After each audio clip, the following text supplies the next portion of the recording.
محرم میں دو طرح کے موضوعات ہوتے ہیں، ایک تو کربلا کے موضوع کو بیان کیا جاتا ہے، اس پر میں ایک دفعہ بیان چند سال پہلے کر چکا، اس میں معتدل رائے کیا ہے، کبھی موقع ملا تو دوبارہ بیان کر دیں گے انشاءاللہ کہ اس سے ہمیں اسباق کیا ملتے ہیں، اس میں صحیح بات کیا ہے، واقعے کا صحیح پہلو کیا ہے۔ اس میں افراط و تفرید بہت ہے، مبالغہ آرائیاں بہت ہیں۔ سیدنا حسین ابن علی رضی اللہ تعالی عنہ کو کربلا میں شہید کیا گیا، یہ بہت بڑا ظلم ہے، اس میں دو رائے نہیں ہو سکتی۔ اور بڑی بات یہ کہ حکومت کی سرپرستی میں یہ کام ہوا، اس لیے یہ بڑا ظلم ہے۔ جو اسلامی حکومت تھی، جو ایک خلافت کی دعوے دار تھی، شاید اسلامی تاریخ میں اس سے بدترین واقعہ ہمیں نہیں ملا، لیکن یہ ایک واقعہ ہے۔ محرم کا اس سے براہ راست کوئی تعلق نہیں ہے، واقعات تو کسی نہ کسی مہینے میں ہوتے ہیں، کسی نہ کسی تاریخ کو ہوتے ہیں، تو ان واقعات سے عبرت حاصل کرنی چاہیے، نہ کہ ان تاریخوں کو پکڑ کے ہم بیٹھ جائیں چونکہ اس تاریخ کو یہ ہوا تھا تو ہم نے یہ کرنا ہے، اس ڈیٹ کو یہ ہوا تھا تو ہم نے یہ کرنا ہے۔ ہمیں کسی قیمت بھی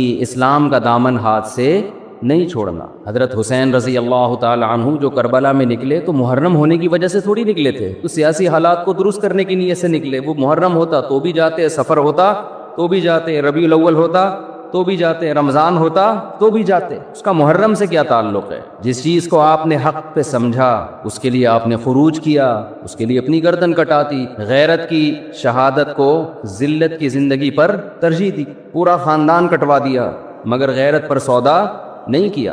تو اگر یہ سفر میں آپ کو موقع ملتا تو آپ سفر میں نکلتے، ربیع الاول میں موقع ملتا تو ربیع الاول میں نکلتے، رمضان میں ملتا تو رمضان میں نکلتے۔ ہمیں کیا کرنا ہے؟ چاہے محرم ہو، چاہے سفر ہو، چاہے ربیع الاول ہو، چاہے ربیع الثانی ہو، جمادی الاولیٰ، جمادی الثانیہ، رجب، شعبان، رمضان، ہمیں حکم یہ ہے کہ شریعت نے ہمیں جو حکم دیا ہم اس سے تجاوز نہ کریں۔ تو بہن بھائی، فرقے بنتے چلے جائیں گے، محرم میں جو کچھ ہو رہا ہے یہ لوگ کریں گے۔ نبی نے فرمایا 73 فرقوں میں امت تقسیم ہوگی۔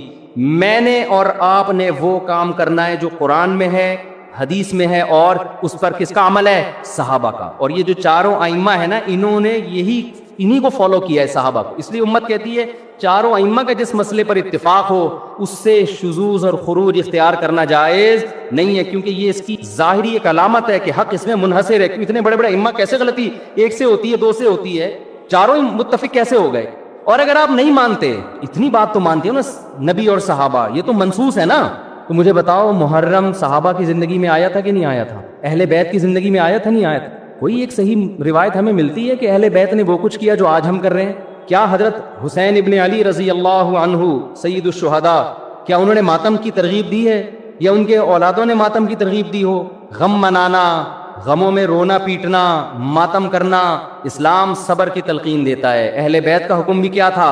صبر، واویلا کرنا، رونا پیٹنا، چیخنا چلانا، یہ اسلام کا حکم نہیں ہے۔ بعض لوگ استدلال کرتے ہیں کہ فلاں موقع پہ نبی صلی اللہ علیہ وسلم روئے، فلاں موقع پہ فلاں صحابی روئے، غم کے موقع پہ روئے ہیں، غم کا موقع گزرنے کے بعد اس تاریخ آنے پر روئے، ایسا ہمیں تذکرہ بولو نہیں ملتا۔ غم کے موقع پہ رونا تو انسان کی نیچر ہے، فطرت ہے، اس میں بھی چیخنے کی اجازت نہیں ہے، ماتم کی اجازت نہیں ہے۔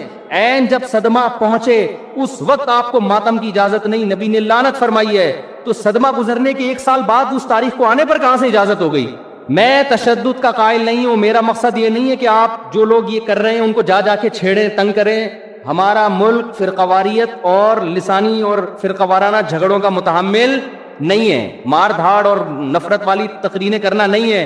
میرا مقصد تو اہل سنت والجماعت کو یہ بتانا ہے کہ آپ ایک فیصلہ کرو، آپ ادھر ہو یا ادھر ہو، آپ کے اصول کچھ اور ہیں، ان کے اصول کچھ اور ہیں، ان کو ان کے اصولوں پہ چلنے دیں۔ جب نبی نے کہہ دیا نا 73 ہوں گے تو 73 ہو کے رہیں گے، آپ پھر قواریت ختم نہیں کر سکتے۔ آپ نے سلیکٹ کرنا کہ صحیح کون ہے غلط کون ہے۔ آج لوگ کہتے ہیں فرقواریت ختم ہو جائے، میں نے کہا نہیں ہو سکتی ختم، بھائی نبی نے کہہ دیا 73 فرقے ہوں گے، کیسے ختم ہوگی؟ آپ نے سلیکٹ کرنا ہے، گائیڈ کرنا ہے کہ صحیح کون ہے، اپنے لیے سلیکشن کرنی ہے، ان میں صحیح کون ہے میں وہاں جاؤں گا۔ آپ کے پاس بہت سارے آپشن ہوتے ہیں دنیا میں بھی، تو آپ سارے آپشن ختم کر دیتے ہو۔ کئی رشتہ آیا آپ کے لیے، بہت ساری لڑکیاں ہیں، آپ نے کہا یہ ٹھیک ہے باقیوں کو بم سے اڑا دو، او بھائی آپ کو جو سمجھ میں آیا آپ اس سے شادی کر لو، بلکہ اس سے بھی نہیں 3 اور سے کر لو، اور لڑکی کے پاس ایک آپشن ہے، تو بھائی جو سمجھ میں آ رہا ہے اس سے کر لو، باقی وہ دوسرا جو مرضی آپ کے بلا سے آپ نے اس کو مار دو، کیونکہ وہ غلط آدمی کا رشتہ میرے پاس آیا ہے، بندہ ٹھیک نہیں ہے، ابا اس کو مروا دو۔ ابا کہے گا بیٹا تو اتنے لوگ صحیح بھی ہیں غلط بھی ہیں، تجھے جو صحیح لگ رہا ہے وہ بتا دے، جو غلط ہے وہ اس کو رہنے دے، وہ تیرا کام نہیں ہے۔ دنیا میں بہت سی غلط بھی ہوتی ہیں، ان کو وہ غلط مل جائے گا. تو فرقے تو رہیں گے، حضرت عیسیٰ علیہ السلام ہی آ کے ان فرقوں کو ختم کریں گے اور تلوار سے ختم ہوں گے یہ. اور یہ ہمیں اجازت، ہمیں بم پھاڑنے کی، تلوار چلانے کی، گالیاں دینے کی اور ایسے بیان کرنے کی جس سے نفرتیں پھیلیں، ہمیں اس کی اجازت نہیں ہے. ہمارے پاس تو جو بھی آتا ہے ہم اس کو گلے لگاتے ہیں. شیعہ لوگ بھی آتے ہیں، ہم ملتے ہیں، تمیز سے بات کرتے ہیں، اکرام کرتے ہیں، السلام علیکم. مذہب پہ بحث نہیں کرتے ہم، کیوں؟ ہمیں پتہ ہے خام خواہ کا جھگڑا ہوگا. جو سیکھنے آنا چاہے بات کر لیتے ہیں اس سے. ہم نفرتوں کے قائل نہیں ہیں، نہ ہم تشدد کے قائل ہیں. ہم تو آپ کو یہ بتا رہے ہیں کہ آپ فیصلہ کرو کہ آپ ہو کس کیٹیگری میں. ہماری حدیث ہمیں یہ بتاتی ہے، ہمارے نبی ہمیں یہ بتاتے ہیں کہ ما انا علیہ واصحابی، جو میرے اور صحابہ کا طریقہ. ہمارے نبی پہ محرم بھی آیا، صحابہ پہ محرم بھی آیا، جو انہوں نے کیا ہم بھی وہی کریں گے. ہمارے نبی کی زندگی میں ربیع الاول آیا، صحابہ کی زندگی میں خلفائے راشدین کی زندگی میں آیا، جو انہوں نے کیا ہم بولو نا وہ کریں گے. انہوں نے کیا کیا؟ صبر کیا ہے. غم کے موقع پہ کیا کیا ہے؟ صبر کیا. تو ہم بھی کیا کریں گے؟ صبر. یا ہمیں اجازت دی ہے قاتل سے قصاص لیں. حضرت حسین کے قاتل اگر آج ہمیں مل جائیں، ہم انشاءاللہ ان کو زندہ نہیں چھوڑیں گے. جب نہیں ہے ہمارے پاس، ہمارے دور میں نہیں ہے، تو اللہ سے ہم دعا کرتے اللہ ان سے انتقام لے قیامت کے دن. حضرت حسین کے خون کا بدلہ لے اللہ ان سے، اور لے گا، اللہ کیوں چھوڑے گا. لیکن اگر ہم نے اس حدود سے تجاوز کر کے ہم نے وہ کچھ کیا جو اللہ اس کے رسول کی منشا کے خلاف ہے، تو میرے بھائی جہاں قاتلوں سے سزا لی جائے گی، اللہ ہمیں بھی نہیں چھوڑے گا. کہ یہ کون سی اہل بیت کی تعلیمات تھی جس پر تم عمل کر رہے ہو؟ سفید لباس اسلام میں پسندیدہ ہے، ٹھیک ہے، نبی نے ہر رنگ کا لباس پہنا ہے. پسند کس کو کیا؟ سفید. وہ محرم میں بھی پسندیدہ، وہ سفر میں بھی، وہ ربیع الاول بھی. جیسے ہی رشتہ میسر ہو، اسلام حکم دیتا ہے نکاح میں تاخیر نہ کرو، چاہے محرم ہو.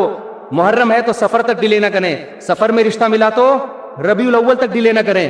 ویسے بھی میرے بھائی جس نے 4 شادیاں کرنی ہوں گی، وہ اگر ڈیلے کرنا شروع کر دے تو اس کی ہو گئی. پھر اسلام میں تو یہ کہ جلدی نکاح کرو، محرم میں بھی کریں. جو نہیں کر رہے ان کو چھوڑ دیں، اپنے ان کا فرقہ ہے، ان کا مسلک ہے، چھیڑے نہیں کسی کو. جا کے بحث نہ کریں. دفتروں میں بحثیں خامخواہ کی شروع ہو جاتی ہیں. آپ نے اپنے بارے میں فیصلہ کرنا ہے، میں کدھر ہوں، میں کدھر کھڑا ہوں. جو کالے کپڑے پہننے دیں، نہ ان پہ طنز کریں، نہ ان پہ ہوٹنگ کریں، یہ جائز نہیں ہے. اس سے نفرتیں پیدا ہوں گی. جو کر رہا ہے کرنے دو. آپ کے بچے جب پوچھیں ابو انہوں نے کالے کپڑے پہنے، بولیں بیٹا ان کا فرقہ ہے، ہم لوگ اس فرقے کے نہیں. ختم ہو گئی بات. ابو ہم اس فرقے ہم کیوں نہیں ہیں؟ بیٹا ہم، حدیث میں آتا ہے کہ ما انا علیہ و اصحابی. جب بچہ آپ کا پوچھے نا تو آپ بتائیں حدیث میں آتا ہے جو میرے اور صحابہ نے. چونکہ صحابہ نے یہ نہیں کیا تو ہم بھی نہیں کر رہے. تو بیٹا پوچھے گا پھر یہ کیوں کر رہے ہیں؟ تو بیٹا جو ان کا کام ہے وہ ان سے پوچھنے کا ہے، وہ مجھ سے پوچھنے کا نہیں ہے. اب بچہ جائے گا ان سے پوچھنے کے لیے، اس کو بولے بیٹا جب بڑے ہو جاؤ گے نا پھر جا کے پوچھنا. ابھی پوچھا تو رپلائی بھی ہوگا، اس سے کیا پیدا ہوگا؟ فتنہ. تو بچے میں کھوپڑی ہوگی تو وہ اتنی بات اس کی کھوپڑی میں انشاءاللہ آ جائے گی، 2 اور 2 4 کی طرح. پھر بچہ کہے گا ہمیں کیا کرنا چاہیے؟ اس کو بتا تو بیٹا قرآن میں صاف طور پہ لکھا ہوا ہے کہ ہم نے بنی اسرائیل سے عہد لیا تھا کہ ان احکام کو فالو کرنا ہے. بنی اسرائیل نے ان احکام کو چھوڑ کر فرقے بنا دیے. تو بیٹا قرآن میں سورہ بقرہ میں اللہ کہہ رہا ہے ان احکام کو فالو کرو، وَاعْبُدُوا اللَّهَ، اللہ کی عبادت کرو. سمجھتے ہو؟ بیٹا ہم نے کیا کرنا ہے؟ اللہ کی عبادت. اب وہ عبادت کیسے کرنی ہے؟ بیٹا 5 نمازیں پابندی سے پڑھنی ہے، ٹھیک ہے نا. زندگی میں 1 دفعہ حج کرنا ہے. بیٹا سال میں 1 دفعہ زکوٰۃ دینی ہے، اس کے حکام علماء سے پوچھ لو. یہ کرنا ہے ہم نے، محرم میں بھی کرنا ہے، سفر میں بھی کرنا ہے، ربیع الاول میں بھی کرنا ہے، اور ربیع الثانی میں بھی کرنا ہے. جس کا جو حکم آتا جائے. رمضان میں روزے رکھنے ہیں، حج کے ایام میں حج کرنا ہے، وہ اللہ نے ڈیٹیں ہمیں بتا دی. ابا محرم میں کیا کرنا ہے؟ بیٹا محرم میں 9 10 یا 10 11 کا روزہ رکھنا ہے. اور زیادہ روزے رکھ سکتے ہو تو سبحان اللہ. حدیث میں آتا ہے سب سے زیادہ رمضان کے بعد روزوں کا ثواب کس مہینے میں ملتا ہے؟ محرم میں ملتا ہے. بیٹا ہم نے یہ کرنا ہے. سمجھ میں آ رہی ہے بات کی نہیں آ رہی؟ اور کیا کرنا ہے؟ اور اس سے بولو قرآن میں اللہ کہتا ہے وَلَا تُشْرِكُوا بِهِ شَيْئًا، اللہ کی عبادت کرنی ہے، اس کے ساتھ کسی کو شریک نہیں. پکارنا نہیں ہے صرف یا اللہ مدد، نہ یا علی مدد، نہ یا غوث اعظم مدد، نہ یا رسول اللہ مدد. یہ سارے نعرے بیٹا ہم لوگوں کے بولو نہیں. اچھا ابو فلاں نے فلاں کتاب میں لکھا ہے کہ یا رسول اللہ مدد، تو دائرے اسلام سے خارج ہے. بیٹا کون دائرے میں داخل ہے کون خارج ہے یہ تیرا ہیڈیک. کیونکہ بچے نے اس کو لے کے پھر وہ فتوے دینا بیٹا اس کو چھوڑ دے اپنے حال پہ. میں جو تو نے کرنے کے کام ہے وہ میں تجھے بتا رہا ہوں. وہی ہے نا ایک آدمی رات کو تہجد میں اٹھ کے دعا مانگ رہا تھا، اے اللہ سارے لوگ سو رہے ہیں میں اکیلا جاگا ہوا ہوں، اس عمل کی لاج رکھ لے. سارے لوگ خراٹے لے رہے ہیں میں اکیلا. لوگوں نے کہا تو اپنی باتیں بتا، ہماری برائیاں کیوں کر رہا ہے اللہ کے سامنے؟ ایک آدمی نے کمبل نکال کے بولا بھائی تو اپنا بتا نا، ہماری برائیوں ہمیں کیوں ساتھ میں گھسیٹ رہا ہے، یہ لوگ سو رہے ہیں. تو بیٹا یہ آپ کے کرنے کا کام ہے. باقی آپ کسی بھی فتوے کون یا رسول اللہ کہہ رہے ہیں، کون کس کا کیا مطلب ہے، چھوڑو اس بحث کو. اس میں پھر بڑی طویل بحثیں ہیں، یہ ایسے دلدل میں پھنسو گے نکلنے کے قابل نہیں رہو. اچھا ابو اور کیا کرنا ہے میں نے؟ تو ان کو بتاؤ وَاعْبُدُوا اللَّهَ وَلَا تُشْرِكُوا بِهِ شَيْئًا وَبِالْوَالِدَيْنِ إِحْسَانًا. بیٹا ماں باپ کے ساتھ کیا کرنا ہے؟ احسان. کیسے احسان کرنا ہے؟ اللہ کہتے ہیں لا تقل لہما اف، ماں باپ کے سامنے اف بھی نہیں کہنا، ان کے قدموں میں جنت تلاش کرنی ہے، محبت سے ان کی پیشانی پر دیکھنے سے حج عمرے کا ثواب ملے گا۔ سب سے بڑا حق اللہ رسول کے بعد کس کا ہے؟ والدین کا۔ ابا اور کیا کرنا ہے میں نے؟ وبالوالدین احسانا وبذی القربى، بیٹا جو رشتہ جتنا قریب ہے اس سے بنا کے رکھنی۔ ماں باپ کے بعد سب سے قریبی رشتہ بھائی بہنوں کا ہے، ان سے توڑنے نہیں دیکھنا، چاہے محرم ہو چاہے سفر میں ہو۔ کوئی روٹھا ہوا ہے تو اس کو جا کے کیا کر لو؟ راضی کر لو، ان پہ خرچ کرو، ہدیے دو، ان کو نذرانے دو، تاکہ یہ جڑیں۔ جو رشتہ داری توڑتا ہے وہ محرم میں جو مرضی کر لے، حدیث میں آتا ہے وہ جنت میں نہیں جائے گا، چاہے وہ ربیع الاول میں جو مرضی کر لے۔ ابا اور کیا کرنا ہے؟ بیٹا رشتہ داری میں سب سے پہلا کام یہ ہے، قرآن کہتا ہے عورت کی میراث نہیں کھانا، میں مر جاؤں اپنی بہن کی وراثت اس سے۔ لیکن اس واقعے سے ہم سبق کیا ملتے ہیں؟ محرم میں ہم کون سے ایسے کام کر رہے ہیں جس سے ہم اللہ کے غضب کے مستحق ٹھہر رہے ہیں؟ یہ چند باتیں ہیں جس پر انشاءاللہ آج میں بات کروں گا۔ اللہ تعالی ہم سب کو عمل کی توفیق عطا فرمائے اور حق کہنے کی توفیق عطا فرمائے۔ دیکھو ایک بات خوب اچھی طرح سمجھ لو، اسلام 1400 سال پہلے مکمل ہو چکا ہے۔ کسی واقعے کی وجہ سے اسلام کو تبدیل نہیں کیا جاتا، بلکہ اسلام کی روشنی میں اس واقعے کے جو تقاضے ہیں ان پر عمل کیا جاتا ہے۔ ہمارے ہاں ہو یہ رہا ہے، واقعات کی بنیاد پہ مسائل نکالے جا رہے ہیں۔ 10 محرم کا دن سیدنا حسین ابن علی رضی اللہ عنہ کی شہادت سے پہلے بھی عظیم تھا، اور سیدنا حسین ابن علی رضی اللہ عنہ کی شہادت کے بعد بھی عظیم دن ہے۔ آج آپ نے ایک نعرہ بہت سنا ہوگا کہ جی اسلام میں فرقہ واریت نہیں ہے، ہم کسی فرقے سے نہیں ہیں۔ میں بار بار کہتا ہوں کہ یہ بڑا خوشنما نعرہ ہے جو سننے میں بہت اچھا لگتا ہے، کچھ باتیں سننے کی حد تک بہت اچھی ہوتی ہیں لیکن پریکٹیکل لائف میں ان کی ویلیو بالکل بھی نہیں ہوتی۔ جب آپ پریکٹیکل لائف میں آتے ہیں تو پھر آپ کو یہ فیصلہ کرنا پڑتا ہے کہ آپ کس فرقے سے تعلق ہے آپ کا۔ آپ سنی ہیں، شیعہ ہیں، معتزلہ ہیں، مرجیہ ہیں، قدریہ ہیں، ناصبیہ ہیں، کیا ہے آپ کا فرقہ؟ یہ کہہ دینا آسان ہے میرا کوئی فرقہ نہیں ہے۔ اس پر سب سے بڑا اشکال یہ ہوتا ہے، یہ میں اس لیے فرقے کی بات کر رہا ہوں کہ آپ کو بھی طے کرنا پڑے گا کہ آپ یا تو شیعہ بن جاؤ بھائی یا سنی بن جاؤ، ایک طرف ہو جاؤ آپ۔ محرم میں شیعہ بنے ہوئے ہوتے ہیں، رمضان میں سنی بنے ہوئے ہوتے ہیں، ربیع الاول میں بریلوی بنے ہوئے ہوتے ہیں، تو پتہ ہی نہیں چلتا کہ ٹکتا ہی نہیں ہے کسی ایک جگہ۔ اس بات میں دو رائے نہیں ہو سکتی کہ سیدنا حسین رضی اللہ تعالی عنہ کو جو کربلا میں شہید کیا گیا، یہ کائنات کا بدترین ظلم تھا۔ جس نے آپ کی گردن مبارک پہ تلوار رکھی اس کی بدبختی میں دو رائے نہیں ہو سکتی۔ بہت ہی کوئی شقی اور بدبخت جو نواسہ رسول صلی اللہ علیہ وسلم کے قتل کی طرف بڑھا، بہت ہی کوئی بدبخت اور بدنصیب جو کوفہ کے گورنر ابن زیاد کے کہنے پر نواسہ رسول سے لڑنے کے لیے نکلا، جو اس ظلم کو ظلم نہیں مانتا، وہ بھی اپنے آپ کو جہنم میں جانے کے لیے تیار کر رہا ہے۔ پھر کربلا میں ایک بڑا ظلم یہ ہوا کہ صرف سیدنا حسین ابن علی کو شہید نہیں کیا گیا، آپ کے ساتھ جتنے مرد تھے سب کو شہید کر دیا گیا۔ لیکن ہمیں پیغمبر صلی اللہ علیہ وسلم اور صحابہ کی سیرت میں کیا ملتا ہے؟ میں ایک آیت سے آپ کو سمجھاتا ہوں۔ مشرکین مکہ حضرت ابراہیم علیہ الصلاۃ والسلام کی کے نسب میں ہونے پر اور آپ سے محبت پہ بڑا فخر کیا کرتے تھے کہ ہم ابراہیم کی اولاد میں ہیں، ہم ابراہیم کے دین پہ ہیں۔ اللہ نے کیا فرمایا رسول اللہ صلی اللہ علیہ وسلم سے کہ ان اول الناس بابراہیم للذین اتبعوہ، اے نبی آپ ان سے کہہ دیجئے ابراہیم سے محبت کے خالی پیلی کے دعوے مقبول نہیں ہیں۔ ابراہیم کے زیادہ حقدار وہ ہیں جو ابراہیم علیہ السلام کی اتباع کرتے ہیں، اور یہ پیغمبر اور صحابہ یہ ابراہیم علیہ السلام کے دین کو فالو کرتے ہیں، اور تم ابراہیم کے دین کو فالو نہیں کر رہے، ان سے محبت کے دعوے دار ہو۔ تو خالی محبت کے دعوے داری اللہ کے ہاں مقبول نہیں ہے۔ اللہ کے ہاں وہ محبت کی دعوے مقبول ہیں جس میں آپ محبوب کو فالو کر رہے ہو۔ سیدنا حسین ابن علی رضی اللہ تعالی عنہ جو جنت کے جوانوں کے سردار ہیں، آپ سے محبت کا دعویٰ اس وقت مقبول ہوگا جب آپ سیدنا حسین کی سیرت کو فالو کریں گے۔ رونا پیٹنا ماتم کرنا یہ سیدنا حسین اور اہل بیت کی سیرت نہیں ہے۔ صبر کرنا، ظالم کے سامنے ڈٹ جانا، جان کے خوف سے اپنی پالیسیوں سے پیچھے نہ ہٹنا، یہ سیدنا حسین ابن علی رضی اللہ عنہ کی سیرت ہے جو آج ہمیں کہیں بھی نظر نہیں آتی۔ تو ہم نے بھائی دیکھنا ہے صحابہ کا طرز عمل کیا تھا. آپ بتاؤ صحابہ کو سیدنا حسین سے محبت تھی یا نہیں تھی؟ کیا غم کا پہاڑ ٹوٹا ہوگا جب اطلاع ملی ہوگی کہ سیدنا حسین ابن علی اور آپ کے اصحاب اور اہل بیت کو سب کو کربلا میں شہید کر دیا گیا ہے. کیا قیامت گزری ہوگی. کوفہ سے ایک شخص آیا نا, عبداللہ بن عمر سے پوچھنے لگا جو مارنے پر دم کا مسئلہ. انہوں نے فرمایا تم نے پیغمبر کے نواسے کو قتل کر دیا اور مسئلہ یہ پوچھ رہے ہو کہ جو مارنے پر دم آئے گا کہ نہیں آئے گا.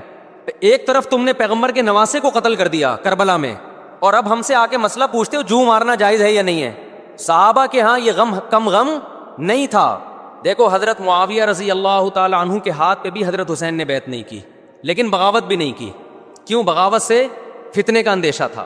حضرت حسن جو حضرت حسین کے بڑے بھائی تھے, انہوں نے سیدنا معاویہ رضی اللہ تعالی عنہ کے ہاتھ پہ بیعت کی اور اس اختلاف کو ہمیشہ کے لیے اپنی کوشش کے مطابق ہمیشہ کے لیے ختم کر دیا.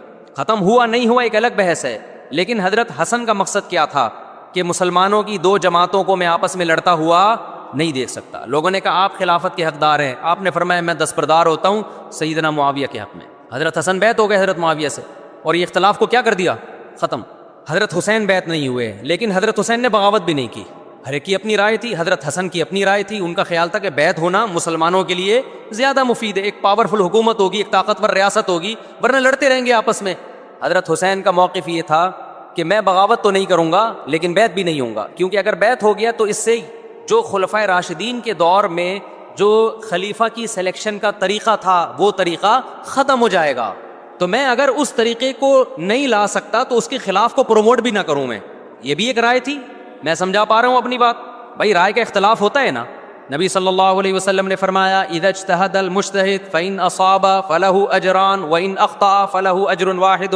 جب کوئی مجتہد اللہ کی رضا کو سامنے رکھ کے اجتہاد کرتا ہے, صحیح اور غلط کا فیصلہ کرنے بیٹھتا ہے, رائے یعنی اس کا مقصد اللہ کی رضا ہو, تو اگر وہ درست نتیجے پہ پہنچے تو 2 ثواب, غلط نتیجے پہ پہنچے تو بھی 1 نیکی اس کو ملتی ہے, اس لیے کہ اس کے بس میں جو خیر خواہی کا کے لیے جو تھا وہ اس نے کر دیا. رائے کا اختلاف ہوتا ہے. تو حضرت حسن رضی اللہ تعالیٰ عنہ بیعت ہوئے حضرت معاویہ کے ہاتھ پہ. سیدنا حسین نہ بیعت ہوئے اور نہ آپ نے بغاوت کی, خاموشی اختیار کی. حضرت معاویہ رضی اللہ تعالیٰ عنہ نے سیدنا حسین کو تلوار کی زور سے بیعت پر مجبور نہیں کیا, بلکہ نواسۂ رسول کا خیال کیا اور وصیت بھی کی لوگوں کو. لیکن جب حضرت معاویہ کے بعد یزید جانشین ہوا, اس کی سب سے بڑی غلطی یہ تھی کہ اس نے نواسۂ رسول صلی اللہ علیہ وسلم اور آپ کے ساتھ جو چند اہل بیت اور چند صحابہ تھے, اس وقت بھی حضرت حسین نیوٹرل تھے. نہ حضرت حسین نے بغاوت کا ارادہ کیا اور نہ بیعت کرنے کا ارادہ کیا. یزید ابن معاویہ کو چاہیے تھا کہ سیدنا حسین رضی اللہ عنہ کو اپنے حال پہ چھوڑ دیتا, اپنے والد کی طرح. حضرت حسین رضی اللہ تعالیٰ عنہ کو جب کوفہ سے خطوط آئے, یہ میں وضاحت اس لیے کر رہا ہوں کہ حضرت حسین بغاوت کے لیے نہیں نکلے تھے, اس مسلمان حاکم کے خلاف بغاوت کے لیے نہیں نکلے تھے, کیونکہ رسول اللہ صلی اللہ علیہ وسلم کی بہت ساری صحیح حدیث ہے اس بارے میں کہ جو باغی ہے, جو ریاست کے خلاف بغاوت کرتا ہے, اس کو نبی صلی اللہ علیہ وسلم نے اس عمل کو پسند نہیں کیا. تو حضرت حسین رضی اللہ تعالیٰ عنہ کو کوفہ سے خطوط آئے کہ یہاں سارے کے سارے لوگ آپ کے ہاتھ پہ بیعت کرنے کے لیے تیار ہیں. ظاہر ہے جب کسی علاقے کے لوگ دارالخلافہ ہو اور سب بیعت ہونے کے لیے تیار ہوں تو پھر آپ کا جانا یہ بغاوت کا عمل نہیں کہلاتا. حضرت حسین رضی اللہ تعالیٰ عنہ اہل بیت کے ساتھ نکلے. کربلا میں جب پہنچے, مشہور واقعہ آپ 20 دفعہ سن چکے ہیں, وہاں جا کے آپ کو اطلاع ہوئی کہ وہ خبر غلط تھی اور عبید اللہ بن زیاد نے ایک پورا لشکر بھیجا سیدنا حسین رضی اللہ تعالیٰ عنہ کو مجبور کرنے کے لیے کہ میرے ہاتھ پہ آپ زبردستی بیعت ہو جائیں. حضرت حسین رضی اللہ تعالیٰ عنہ نے مطالبے رکھے کہ یا تو مجھے واپس جانے دیا جائے, اور اگر بیعت کرنا ہی ہے تو میں دمشق میں امیر کے ہاتھ پہ جا کے بیعت کروں گا. بہت معقول مطالبے تھے یہ. میرا مقصد ابھی کربلا کا واقعہ بیان کرنا نہیں ہے, اس پہ بہت کچھ کہا جا چکا ہے, خود میرا بھی بیان اس پہ تفصیل سے ہو چکا ہے. اس کے بعد بھی سیدنا حسین رضی اللہ تعالیٰ عنہ کو مجبور کرنا کہ عبید اللہ بن زیاد جو بدبخت انسان جو قاتل تھا اہل بیت کا, اسی کے ہاتھ پہ لازمی بیعت ہو, جبکہ وہ امیر بھی نہیں ہے, وہ گورنر ہے ایک علاقے کا. تو نواسۂ رسول کا خیال نہ کرنا یہ بدترین ظلم تھا جو اس وقت حکومت سے ہوا ہے. حضرت حسین رضی اللہ تعالیٰ عنہ, دیکھو نبی صلی اللہ, آج ہم دیکھتے ہیں کہ جو بڑا آدمی ہوتا ہے نا اس کی قربانیاں ہوتی ہیں, اس کی بڑی بڑی قربانیاں ہوتی ہیں. چھوٹے اپنے بڑوں کی قربانیوں کو کیش کراتے ہیں. آپ نے دیکھا ہوگا فلاں نے بڑی قربانیاں دی اور بچے موج کر رہے ہیں, دیکھا نا آپ نے. لیکن اللہ تعالیٰ نے رسول اللہ صلی اللہ علیہ وسلم کے نسب کو اس سے محفوظ کیا. ہمارے نبی کے 2 بیٹے حسن حسین، آپ کی نسل حضرت فاطمہ سے چلی ہے، دونوں شہید ہوئے ہیں۔ اس میں بہت بڑی حکمت تھی کہ پیغمبر صلی اللہ علیہ وسلم نے سب سے پہلے تربیت اپنے گھر والوں کی ہے۔ آج لوگ باہر فنٹر بنے ہوئے ہوتے ہیں، تبلیغیں کر رہے ہوتے ہیں، اپنے گھر کی ان کو پرواہ نہیں ہوتی۔ نبی صلی اللہ علیہ وسلم نے سب سے پہلے جو تربیت کی ہے کس کی ہے؟ حضرت حسن اور حسین کی ہے۔ تو جب کربلا میں آپ کو چاروں طرف سے گھیر لیا گیا اور آپ کو مجبور کیا گیا کہ آپ نے ابن زیاد کے ہاتھ پہ بیعت کرنا ہے، تو آپ نے اس ذلت کو گلے لگانے سے انکار کر دیا۔ آپ کو 100% یقین تھا کہ اتنے بڑے لشکر کے سامنے میں ٹھہر نہیں سکتا، اسباب کی دنیا میں فتح کی امید نہیں ہے، لیکن حضرت حسین رضی اللہ تعالی عنہ نے لڑنے کا فیصلہ کر کے اور شہادت کو قبول کرنے کا فیصلہ کر کے ابن زیاد اور اس زمانے کے حکمران جو اس قتل پہ راضی تھے، قیامت تک کے لیے ان پہ لعنت کے سلسلے کا دروازہ کھول دیا۔ بعض دفعہ اللہ بھی یہ چاہتے ہیں کہ بدبختوں کو ڈھیل ملے تاکہ ان کا جرم سنستدرجہم من حیث لا یعلمون، قرآن کہتے ہیں نا ہم ان کو ڈھیل دیں گے، ان کو برائی میں ہم آگے بڑھنے دیں گے، ایسے بڑھنے دیں گے کہ ان کو خود بھی پتہ نہیں چلے گا، تاکہ قیامت کے دن ان کا عذاب ان کو کئی گنا بڑھا کر دیا جائے۔ اب میرے بھائی ہمارے لیے کیا سبق ملتا ہے؟ جب یہ واقعہ ہوا عالم اسلام میں کوہرام مچ گیا، لیکن کیا اس واقعے کے بعد اہل بیت کی جو مقدس اور پاکیزہ عورتیں تھیں، کیا انہوں نے نوحہ کیا یا صبر کیا؟ آپ کا ضمیر کیا کہتا ہے؟ انہوں نے نوحے پڑے ہوں گے یا صبر کیا ہوگا؟ بولو بھائی، صبر کیا۔ عبداللہ بن عمر رضی اللہ تعالیٰ عنہ جو کوفہ والوں کو ملامت کیا کرتے تھے کہ تم جو مارنے کے مسئلے ہم سے پوچھتے ہو، تم نے حسین کا قتل کر دیا، تو یہ حضرت ابن عمر نے اسی لیے کہا نا کہ آپ کو اس کا غم ہوا تھا۔ تو ابن عمر کا عمل کیا تھا؟ کیا انہوں نے ماتم کیا؟ کیا انہوں نے چھروں سے اپنے آپ کو مارا؟ حضرت حسین کا قتل بھی ظالمانہ، اور اس سے پہلے سیدنا عثمان کا قتل بھی ظالمانہ۔ اگر نوحہ یا ماتم جائز ہے تو حضرت عثمان کی شہادت کے دن بھی جائز ہے، حضرت حسین کی شہادت کے دن بھی جائز ہے، اور اگر ناجائز ہے تو جیسے عثمان کی شہادت کے دن ناجائز، حسین کی شہادت کے دن بھی ناجائز ہے۔ سمجھ میں آ رہی ہے بات کہ نہیں آ رہی ہے؟ قرآن کیا کہتا ہے ایسے مواقع کے بارے میں؟ تلک امۃ قد خلت لہا ما کسبت ولکم ما کسبتم۔ قرآن جب بھی پرانی امتوں کے واقعات بتاتا ہے، قرآن کہتا ہے یہ ایک قوم تھی جو گزر گئی، انہوں نے جو کیا اس کا بدلہ ان کو ملے گا، تم جو کرو گے اس کا بدلہ تمہیں ملے گا۔ تو ہمیں اللہ نے اس واقعے میں بھی بتا دیا کہ سیدنا حسین کا واقعہ، کربلا کا واقعہ جب سنا کرو تو یہ سوچا کرو یہ قوم تھی جو گزر گئی، جس نے اچھا کیا، حسین ابن علی نے اچھا کیا، ان کو اس اچھائی کا بدلہ ملے گا۔ اور جو حضرت حسین کے قتل کے حضرت سیدنا حسین کے مبارک خون سے جن کے ہاتھ آلودہ ہوئے، کیونکہ قتل کیا نا انہوں نے، تو لہا ما کسبت، ان کو اس ظلم کا بدلہ بھی ملے گا۔ تو ہمارا کام کیا ہے؟ ہم نے فالو کرنا ہے حسین کے راستے کو، نہ کہ حسین کے نام پہ ہم نے ماتم کرنے ہیں۔ حسین کا راستہ کیا ہے جس کو ہم نے فالو کرنا ہے؟ اب میں چند چیزیں آپ کو بتاتا ہوں۔ سب سے پہلا سبق جو ہمیں کربلا میں ملتا ہے کہ عزت اور دین، ایک طرف دنیا ہے۔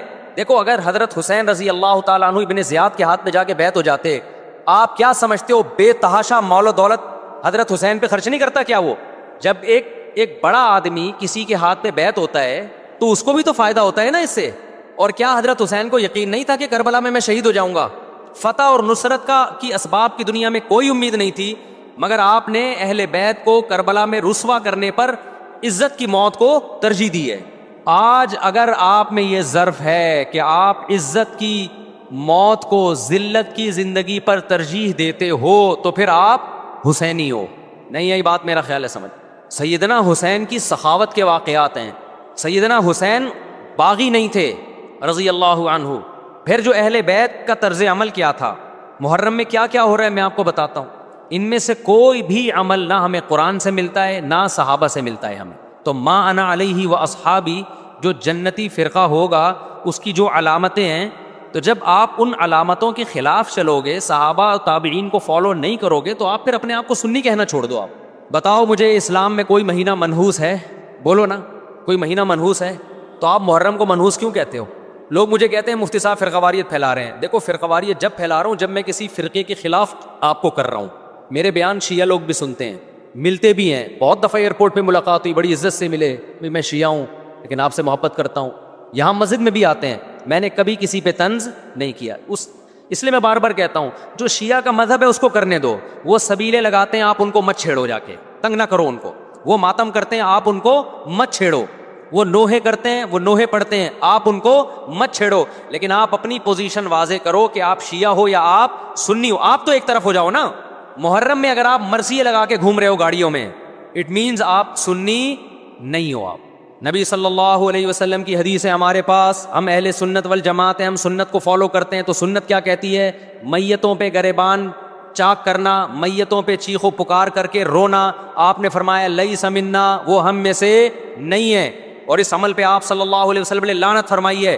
لوگ کہتے ہیں حسین کی یاد میں رونا نبی کی سنت ہے۔ نبی صلی اللہ علیہ وسلم کو جب جبریل نے بتایا کہ حسین شہید ہوں گے، آپ روئے، اس لیے کہ اس وقت آپ کو یہ خبر ملی تھی، لیکن کیا ہر محرم میں آپ نے رونے کا پروگرام کیا ہے یا صحابہ کو بیٹھ کے باقاعدہ رلایا ہے آپ نے؟ کیا ہو گیا بھائی؟ آپ کو بھی جب کربلا کا واقعہ کی خبر ملی آپ کی آنکھوں میں آنسو آ جائے، یہ نیچرل ہے، یہ حسین سے محبت کی علامت، لیکن ہر محرم میں باقاعدہ بٹھا کے رونے کا پروگرام کرنا یہ حسین سے محبت کی علامت نہیں ہے، بلکہ شریعت میں ناجائز ہے یہ غموں کو بڑھانا۔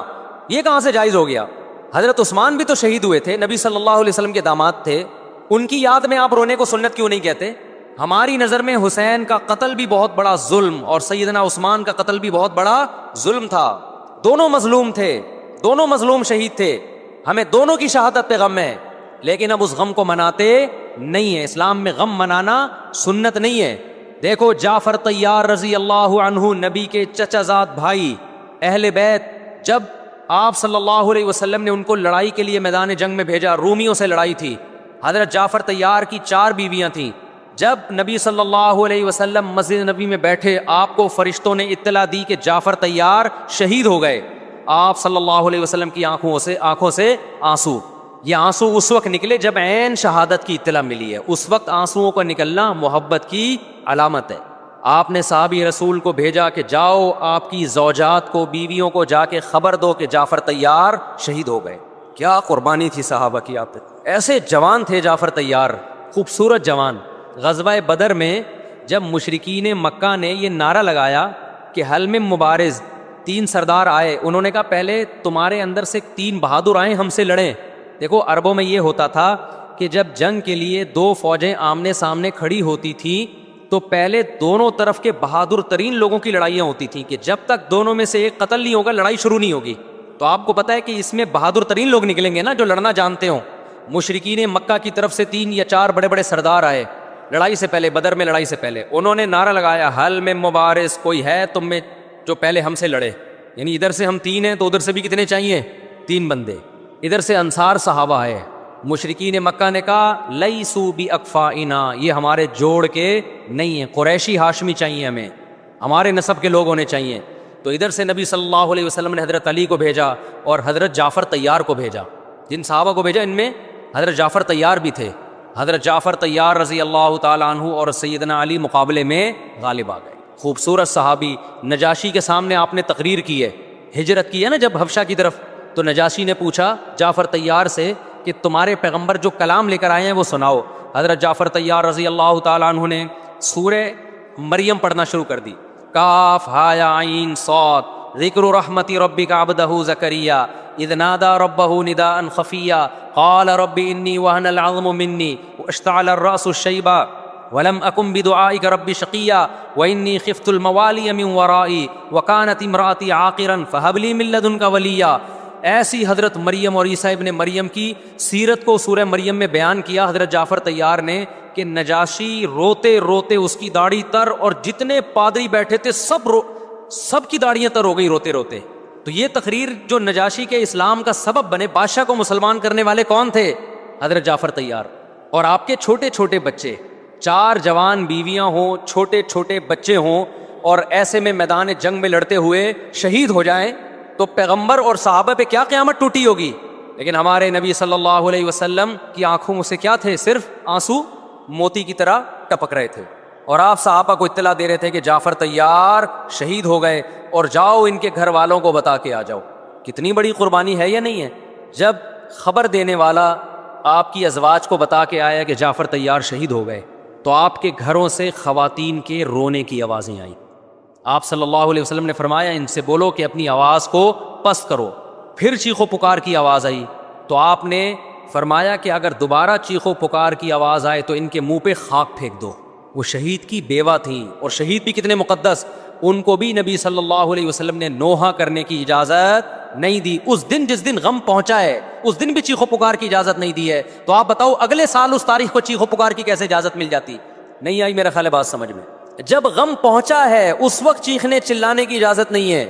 چھوٹے چھوٹے یتیم بچے حضرت جعفر طیار کے چھوٹے چھوٹے یتیم بچے, کتنا غم ہوتا ہے جب چھوٹے چھوٹے بچے ان کا باپ دنیا سے چلا جائے, کتنا ترس آتا ہے ان کے اوپر. تو ہمارے نبی کو بھی ان یتیم بچوں پہ بھی ترس آیا, ان بیواؤں پہ بھی ترس آیا, لیکن نہ نبی صلی اللہ علیہ وسلم چیخو پکار کر کے خود روئے اور نہ آپ نے ان کی ازواج کو رونے کی اجازت دی ہے. سمجھ میں نہیں آ رہی میرا خیال ہے بات. میرا مقصد شیعوں پہ طنز کرنا نہیں ہے, ان کا جو مذہب ہے ان کو اس پہ چلنے دو. میرا مقصد ہے آپ اپنی پوزیشن واضح کرو کہ آپ ادھر ہو یا ادھر ہو.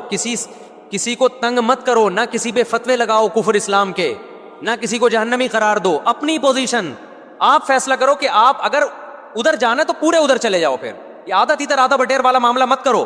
وہ ان کا مذہب ہے بھائی, ان کے علماء ان کو بتاتے ہیں کہ محرم میں کالے کپڑے پہننے ہیں, محرم میں ماتم کرنا ہے, محرم میں کو منحوس سمجھنا ہے, اس میں شادی بیاہ نہیں کرنا. ان کے علماء ان کو بتاتے ہیں, ان کو چلنے دو اس پر.